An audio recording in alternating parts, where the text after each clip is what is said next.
আজকের ক্লাসে আমরা চাইল্ড ডেভেলপমেন্ট ইউনিট থেকে ইউজিসি নেট এক্সামে আসা কিছু কোশ্চেন্স নিয়ে আলোচনা করব। তবে ক্লাসটি শুরু করার আগে টিউটর হোম সায়েন্স চ্যানেলে সকলকে স্বাগত জানাই। আমি সুষমা ধর, your educator of this channel. আমাদের চ্যানেলে ইউজিসি নেট হোম সায়েন্সের সিলেবাস অনুযায়ী প্রত্যেকটি ইউনিটের ওপর ইন ডিটেলসে ক্লাসেস আপলোড করা হয়। আশা করি সেই ক্লাসগুলি তোমাদের ভালো লাগবে এবং ভালো লাগলে অবশ্যই লাইক করবে, কমেন্ট করে জানাবে, সাবস্ক্রাইব করবে আর শেয়ার করবে বন্ধুদের সাথে। চলো আর দেরি না করে আজকের ক্লাসটি আমরা শুরু করব। দেখো, কোশ্চেনটিতে বলেছে match the items of list 1 with list 2, মানে লিস্ট 1 এর সাথে লিস্ট 2 কে ম্যাচিং করতে বলেছে। লিস্ট 1 এ কতজন ফিলোসফার বা থিওরিস্টের নাম দেওয়া রয়েছে এবং তাদের সেই থিওরির কিছু কি টার্ম বা পার্ট দেওয়া রয়েছে, তো তোমাদের সেটাকে ম্যাচ করতে হবে। তো তোমরা ভিডিওটিকে পজ করো এবং কোশ্চেনটির আনসার দেওয়ার চেষ্টা করো। কোশ্চেনটির আনসার হবে অপশন নাম্বার ডি। তো এখন আমরা এই কোশ্চেনটির প্রত্যেকটি থিওরিস্ট বা ফিলোসফিস্ট তাদের যে থিওরিতে প্রত্যেকটি কি টার্মের কথা বলেছিলেন সেই সম্পর্কে ইন সামারিতে জেনে নেব। দেখো, জন লক তিনি কি বলেছিলেন? তিনি ট্যাবুলা রাসা এই ভিউটির কথা বলেছিলেন। বলছে tabula rasa is a Latin term that means blank slate. It says that when a child is born, his or her mind is empty. The child will know everything from experience and learning. মানে তিনি বলতে চাইছেন যে একজন বাচ্চা বা একটি বাচ্চা যখন জন্মগ্রহণ করছে তো সে তখন তার মাইন্ড একদম এমটি থাকে, সে একদম ব্ল্যাঙ্ক স্লেটের মতো থাকে। এরপরে সে যখন যেই এনভায়রনমেন্টে তাকে রাখা হচ্ছে সেই এনভায়রনমেন্ট থেকে সে লার্নিং নিচ্ছে, এক্সপিরিয়েন্স গ্যাদার করছে এবং ধীরে ধীরে সে বড় হচ্ছে। তার মধ্যে ইন ফিউচার যেই রকম ধরনেরই তার ক্যারেক্টারিস্টিক্স ডেভেলপ হোক না কেন সেটা বেস করবে তার এক্সপিরিয়েন্স এবং লার্নিং, সে কোন এনভায়রনমেন্ট থেকে এক্সপিরিয়েন্স এবং লার্নিং পেয়েছে। নেক্সট দেখো, রুশো তিনি দিয়েছিলেন নোবেল স্যাভেজ এই কনসেপ্টটি।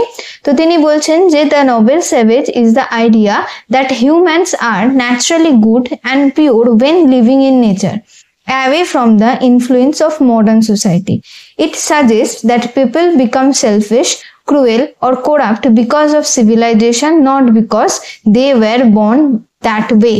মানে রুসো এখানে বলেছেন যে একজন মানুষ সে যখন কি থাকছে একটা ন্যাচারাল এনভায়রনমেন্টে বা নেচারে যখন সে বড় হচ্ছে বা থাকছে তো সেই অবস্থাতে সে একদম পিওর এবং ন্যাচারালি সে ভীষণ ভালো হয়ে থাকে।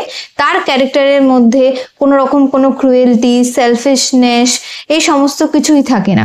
এগুলো কিসের ওপর বেস করে আসে? এগুলো সিভিলাইজেশন, মানে কোন সোসাইটিতে সে থাকছে, কোন কমিউনিটিতে সে থাকছে, কোন কমিউনিটির পার্ট সে, কি কি কাজের সাথে ইনভলভ। তো এইগুলো হচ্ছে তার কিছু ইম্পর্টেন্ট ফ্যাক্টর যেটা একজন মানুষের মধ্যে এই ধরনের কিছু ব্যাড বা নেগেটিভ কোয়ালিটি অ্যাড করে। আদারওয়াইজ একজন হিউম্যান কি হয়, ন্যাচারালি খুব ভালো হয় এবং পিওর হয়। নেক্সট বলছে ব্রনফেনব্রেনার, তিনি কি বলেছিলেন? তিনি অ্যাকচুয়ালি ইকোলজিক্যাল সিস্টেম থিওরি দিয়েছেন। তিনি বলেছিলেন তার থিওরিতে যে একটা বাচ্চা যখন তার এনভায়রনমেন্টের কন্ট্যাক্টে যাচ্ছে অবভিয়াসলি সেখান থেকে সে এক্সপিরিয়েন্স এবং লার্নিং গ্যাদার করছে। তো এই এনভায়রনমেন্ট যে সিস্টেম রয়েছে সেটা কিন্তু একটা এনভায়রনমেন্টাল সিস্টেম নয়, অনেকগুলো লেয়ার্ড সিস্টেম রয়েছে। ওকে, যেরকম মাইক্রো সিস্টেম রয়েছে, ম্যাক্রো সিস্টেম রয়েছে, এরকম ভাবে আরো অনেক সিস্টেম রয়েছে যে সিস্টেমগুলো একে অপরের সাথে ইন্টারাক্ট করছে এবং সেই বাচ্চাটিকে বড় হতে সাহায্য করছে। তো এখানে মাইক্রো সিস্টেমের কথা বলা হয়েছে যেটা একদম স্মলেস্ট বা সব থেকে ক্লোজেস্ট এনভায়রনমেন্ট হয়ে থাকে বাচ্চাটির ক্ষেত্রে, যেখানে বাচ্চাটি ডাইরেক্ট ইন্টারাক্ট করতে পারছে, যেরকম তার ফ্যামিলি হতে পারে, তার প্যারেন্ট হতে পারে, এরকম ধরনের কিছু সিস্টেম এর মধ্যে ইনক্লুডেড হচ্ছে যেখানে বাচ্চাটি ডেইলি ইন্টারাক্ট করছে এবং সে লার্ন করছে এবং বড় হচ্ছে।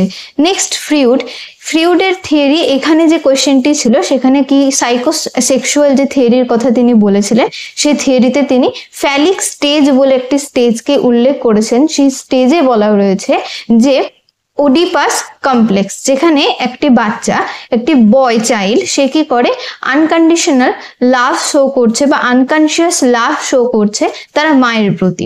এই স্টেজে, কোন স্টেজে? ফ্যালিক স্টেজে।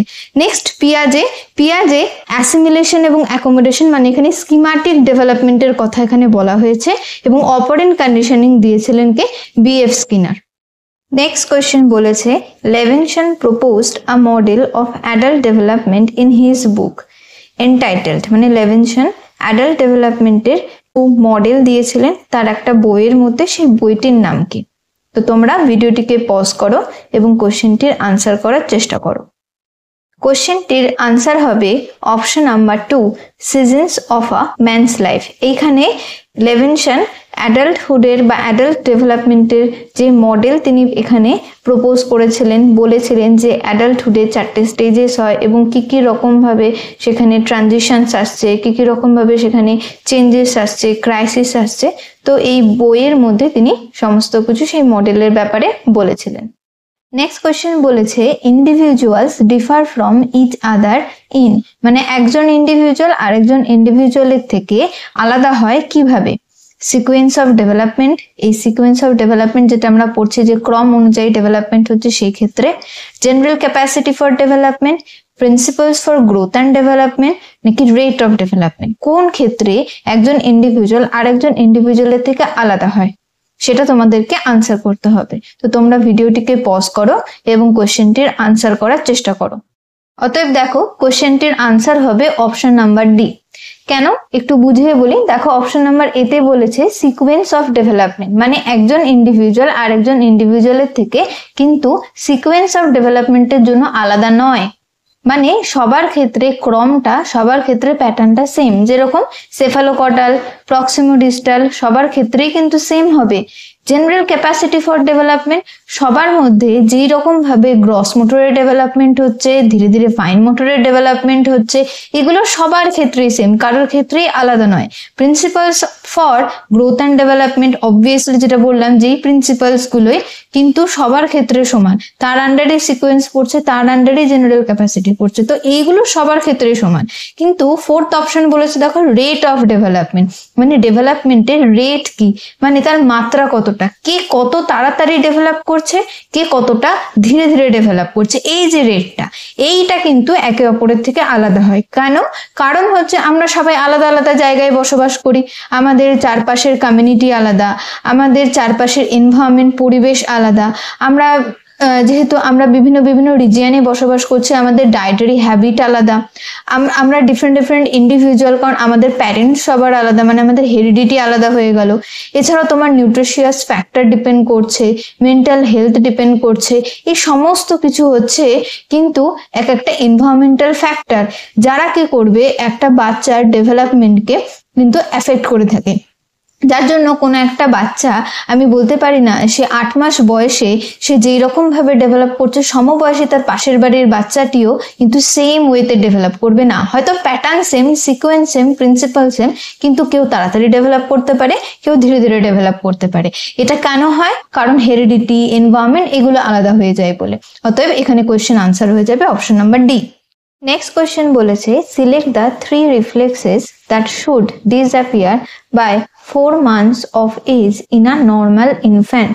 তাহলে নর্মাল ইনফ্যান্টের বডিতে সে তার যখন 4 মাস বয়স হচ্ছে, কোন 3টে রিফ্লেক্সেস তার মধ্যে ডিসঅ্যাপিয়ার করে যাবে? তো তোমরা অপশনগুলো দেখো এবং ভিডিওটি পজ করে কোশ্চেনটির আনসার করার চেষ্টা করো। কোশ্চেনটির আনসার হবে অপশন নাম্বার 1, মানে এখানে দেখো কি বললো যে কিছু রিফ্লেক্সের কথা জিজ্ঞাসা করেছে, যে রিফ্লেক্স গুলো 4 মাস বয়স হতে হতে বাচ্চাটির মধ্যে থেকে বা তার বডি থেকে সেগুলো ধীরে ধীরে ডিসঅ্যাপিয়ার হয়ে যায়। কেন? দেখো প্রথমে আমরা জেনে নেব যে রিফ্লেক্সেস কি। রিফ্লেক্সেস আমরা অলরেডি জানি যে কিছু ইনভলান্টারি রেসপন্সেস আমরা বলতে পারি যখন বাইরে থেকে কোনো রকম কোনো স্টিমুলাস আসে তার টুয়ার্ডসে। তো একটা নিউবর্ন বেবি সে যখন একদম সদ্য জন্ম নিচ্ছে, একটা নতুন এনভায়রনমেন্টে আসছে, এতদিন পর্যন্ত সে তার মায়ের গর্ভের মধ্যে ছিল, তো এখন যেহেতু নতুন এনভায়রনমেন্টে আসছে সেটাকে জানা প্রয়োজন, সেখান থেকে লার্নিং নেওয়া প্রয়োজন, এক্সপিরিয়েন্স নেওয়া প্রয়োজন, তো সে নিজে থেকে তো করতে পারে না। তো তার জন্য এই সময় কি হয়, তার বডিতে অটোমেটিক্যালি এই ধরনের ইনভলান্টারি কিছু রেসপন্সেস জেনারেট হয়, যেটা কি করছে, কোনো রকম কোনো স্টিমুলাস আসলে তার প্রতি সেটাকে সে দেওয়ার মাধ্যমে সেই এনভায়রনমেন্টকে জানতে শেখে, বুঝতে শেখে এবং ধীরে ধীরে তার কিন্তু ডেভেলপমেন্ট হয়ে থাকে। তো এখানে দেখো এই প্রথম যে তিনটে রিফ্লেক্সেসের কথা বলেছে তারা 4 মাস বয়সের মধ্যেই কিন্তু কি হয়ে যায়, ডিসঅ্যাপিয়ার হয়ে যায়। তো আমরা একটু জেনে নিই টনিক নেক রিফ্লেক্স বলতে কি বোঝায়। টনিক নেক বলছে যে ধরো বাচ্চাটির ঘাড়কে যদি তুমি লেফট সাইডে মুভ করো তো কি করবে, বাচ্চাটির লেফট হ্যান্ড এবং লেফট লেগ সেই দিকেই মুভ করে যাবে, মানে পুরো লেফট দিকে মুভ করে যাবে। ওকে, তো এইটাকে টনিক নেক রিফ্লেক্স বলা হয়ে থাকে। নেক্সট দেখো বলছে পালমার গ্র্যাপস, মানে বাচ্চাটির হাতের তালুতে যদি কিছু রাখা হয় সাথে সাথে সে সেটাকে কি করছে, ধরে নিচ্ছে, পুরোপুরি ধরার চেষ্টা করছে। তো এই জিনিসটাও হচ্ছে এক ধরনের কি রিফ্লেক্সেস। তো এটাও 4 মাস বয়সের পর ধীরে ধীরে কি হয়ে যায়, ডিসঅ্যাপিয়ার হয়ে যায় এবং ভলান্টারি অ্যাকশনে এগুলোতে পরিণত হয়। এবং ইনভলান্টারি সাকিং, সেটাও কি হচ্ছে, বাচ্চাটির মুখে যখন কোনো কিছু টাচ হচ্ছে সাথে সাথে ও শাক করতে হেল্প করছে। এই রিফ্লেক্সটা ভীষণ প্রয়োজন হয়ে পড়ে বাচ্চাটির ফিডিং এর সময়, ব্রেস্ট ফিডিং এর সময়। তো এই তিনটে হচ্ছে ইম্পর্টেন্ট রিফ্লেক্সেস, যেটা 4 মাস বয়সের পর ডিসঅ্যাপিয়ার হয়ে যাবে এবং ভলান্টারি অ্যাকশনে পরিণত হবে। নেক্সট দেখো বলেছে ব্যাবিনস্কি। ব্যাবিনস্কি হচ্ছে এমন এক ধরনের রিফ্লেক্স যেখানে বাচ্চাটির পায়ের তলায় যদি কোনো কারণে কোনো স্টিমুলাস আসে, সে তার পায়ের আঙুলগুলোকে কার্ল আউট করতে থাকে। তো এটা 12 মাস বয়স পর্যন্ত থেকে থাকে ইনভলান্টারি, তারপরে ধীরে ধীরে ভলান্টারি অ্যাকশনে পরিণত হয়। এবং নেক্সট দেখো বলেছে আই ব্লিঙ্ক। দেখো এটা তো সারা জীবনে থেকে থাকে, এরকম কোনো রিফ্লেক্সেস নেই, অতএব এখানে আনসার কি হয়ে যাবে, অপশন নাম্বার 1। নেক্সট কোয়েশ্চেন বলেছে human development is based on certain principles, which of the following is not a principal of human development. মানে এখানে বলেছে যে হিউম্যান ডেভেলপমেন্ট কিছু সার্টেন প্রিন্সিপালস এর উপর বেস করে হয়ে থাকে। তো এখানে এই কোয়েশ্চেনটিতে বলেছে এই যে নিচে অপশনগুলো দেওয়া রয়েছে তার মধ্যে কোনটি হিউম্যান ডেভেলপমেন্টের প্রিন্সিপাল নয়। তো তোমরা ভিডিওটিকে পজ করো এবং কোয়েশ্চেনটির আনসার করার চেষ্টা করো। কোয়েশ্চেনটির আনসার কি হয়ে গেল, অপশন নাম্বার সি। অলরেডি আমরা আগের ক্লাসগুলিতে পড়েছিলাম যে ডেভেলপমেন্টের কিন্তু কতগুলো প্রিন্সিপাল রয়েছে, সেই প্রিন্সিপাল ওয়াইজে কিন্তু হিউম্যান ডেভেলপমেন্ট হয়ে থাকে। দেখো প্রথমটিতে বলেছে জেনারেল টু স্পেসিফিক। আমরা জানি যে হিউম্যান ডেভেলপমেন্ট জেনারেল থেকে স্পেসিফিক, মানে এটা লার্জ এরিয়া থেকে ধীরে ধীরে স্পেসিফিক বা ফাইন এরিয়ার দিকে কিন্তু এটা গ্রো করে। কিভাবে, যেরকম আমাদের বডিতে যে সমস্ত লার্জ মাসেলস গুলো রয়েছে তাদের আগে ডেভেলপমেন্ট হয়, তারপরে আমাদের যে ফাইনার মাসেলস গুলো রয়েছে তাদের ডেভেলপমেন্ট হয়। যেরকম আমাদের বডিতে লেগ, হ্যান্ড, এরকম যে বড় বড় মাসেলস গুলো রয়েছে তাদের আগে ডেভেলপ হবে, ধীরে ধীরে আমাদের ফিঙ্গারের মাসেল গুলোর ডেভেলপমেন্ট হবে। তো এটা একটা প্যাটার্ন, যেটা জেনারেল আগে হবে তারপরে স্পেসিফিক। নেক্সট দেখো কন্টিনিউইটি। আমরা জানি ডেভেলপমেন্ট কিন্তু কন্টিনিউয়াস। যখন একজন মাদার কনসিভ করছেন তখন থেকে কিন্তু ডেভেলপমেন্ট স্টার্ট হয়ে যাচ্ছে এবং এটা টিল ডেথ পর্যন্ত চলছে একজন পার্সনের। অতএব ডেভেলপমেন্ট কিন্তু অলওয়েজ কন্টিনিউয়াস হয়। নেক্সট দেখো বলেছে সিকোয়েন্সিয়াল। ডেভেলপমেন্ট কিন্তু অবভিয়াসলি একটা সিকোয়েন্স ওয়াইজ, একটা প্যাটার্ন ওয়াইজ, একটা ক্রম অনুযায়ী হয়। যেরকম আমরা অনেক রকম প্যাটার্ন পড়েছিলাম, সেফালোকডাল, প্রক্সিমোডিস্টাল, এগুলোতে কি হচ্ছিল, বলছিল সেফালোকডালে হেড টু টো, মানে আগে হেড রিজিয়নেরই ডেভেলপমেন্ট হবে, তারপরে তোমার ট্রাঙ্ক মানে পুরো বডি পোর্শনটা, তারপরে ধীরে ধীরে লেগের দিকে কিন্তু এটা ধীরে ধীরে গ্রো করবে, ডেভেলপমেন্ট হবে। দেন প্রক্সিমোডিস্টালে আমরা কি পড়েছিলাম, বডির সেন্টার থেকে বডির পেরিফেরির দিকে, মানে আগে বডির মিডল পোর্শন ধীরে ধীরে আগে ডেভেলপ করবে, তারপরে আর্ম, তারপরে ধীরে ধীরে তোমার হ্যান্ড পোর্শন, তারপরে পাম, তারপরে ফিঙ্গার। তো এই একটা সিকোয়েন্স রয়েছে, এই সিকোয়েন্স ওয়াইজে কিন্তু ডেভেলপমেন্ট হবে, এই সিকোয়েন্স কখনোই ব্রেক করবে না। তো এই তিনটে গেল হচ্ছে কিছু ইম্পর্টেন্ট প্রিন্সিপাল।